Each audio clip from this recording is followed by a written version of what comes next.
Bonjour mes amis, toujours à la suite de nos émissions, je voudrais insister sur la différence entre le chrétien charnel et le chrétien spirituel. Si nous lisons Galates 2:20, nous voyons ce que Paul écrit. Ce n'est pas moi qui vis, c'est Christ qui vit en moi. Qu'est-ce que ça veut dire? Chacun de nous, lorsque nous aimons le Seigneur, à cause de notre enthousiasme et notre amour pour Dieu, chaque fois que nous louons Dieu, nous avons la conviction que Christ vit en nous. En fait, ce sont les prémices de Christ en nous. Ça ne veut pas signifier que Christ vit pleinement en nous.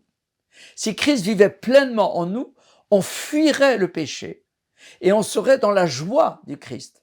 Et on manifesterait, Galates 5:22, les 9 caractéristiques du fruit de l'esprit: l'amour, la paix, la miséricorde, la maîtrise de soi, etc. Et ce n'est pas le cas, parce que lorsque nous sommes éprouvés, nous manifestons alors nos faiblesses. Donc nous devons comprendre que nous sommes véritablement appelés à crucifier la chair. Et le vieil homme, lui, il a été crucifié. Le vieil homme a été crucifié à la croix. Le vieil homme, c'est notre nature adamique. Elle a été crucifiée une fois pour toutes à la croix. Et ça, cette œuvre, c'est Christ qui l'a accomplie à la croix. Et nous le voyons dans Romains chapitre 6. Mais notre chair, c'est à nous de la crucifier. Et nous devons comprendre que la chair, c'est la mentalité du vieil homme. Et nous pouvons être nés de nouveau et rester dans une mentalité et dans les caractères du chrétien charnel. Et c'est ainsi que nous sommes toujours dans une position de rivalité. Nous avons peur de perdre. Nous avons peur de... Soit nous convoitons tel ministère, telle personne, et nous souhaitons avoir son influence, ses caractéristiques, etc., entre guillemets, son pouvoir, et nous sommes dans un état de convoitise. C'est-à-dire, nous recherchons ce que nous n'avons pas et nous sommes toujours dans la crainte. Ou alors, et c'est le chrétien charnel qui se manifeste, nous avons peur de perdre ce que nous avons ou nous croyons avoir en Dieu. Et ce n'est pas du tout cela, mes amis. Souvent, quand des chrétiens, des enfants de Dieu me téléphonent et me disent, vous savez, nous sommes déçus par le filet du maître, nous n'allons plus adhérer, c'est assez rare, mais ça m'est arrivé. Chaque fois, je leur dis, mais le but, ce n'est pas adhérer au filet du maître. Le but, c'est entrer dans le royaume. Le filet du maître, telle église, telle œuvre chrétienne, ne sont que des moyens qui nous permettent de témoigner de l'œuvre de Christ et d'entrer dans les œuvres du royaume.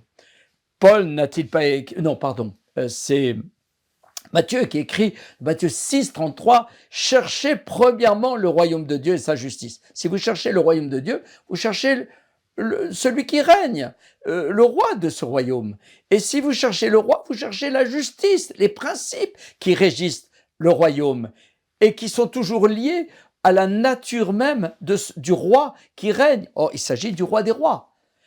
Donc nous pouvons être nés de nouveau, mais nous avons besoin de croître à la ressemblance de Christ, oui, mais nous sommes appelés, c'est la guerre que nous avons. Ce n'est pas contre le diable.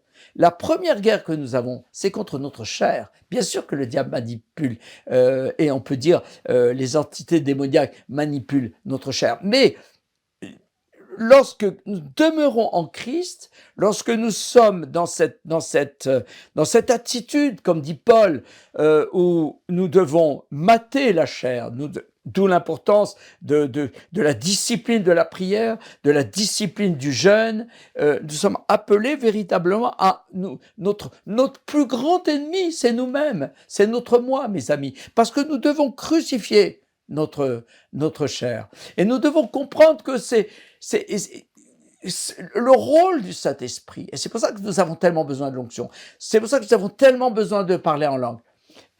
Combien d'enfants de Dieu voudraient dire, mais prophète, je voudrais ton manteau, je voudrais... Mais j'ai dit, mais vous ne comprenez pas, mes amis, ce que vous portez. Il y a un prix à payer. Il y a un prix à payer et tu dois crucifier ta chair. Tu dois veiller à ce que toute pensée doit être captive de Christ. C'est la parole qui doit demeurer en toi. C'est la vie de la parole qui doit demeurer en toi. Or, la vie, Jésus est la parole faite chair.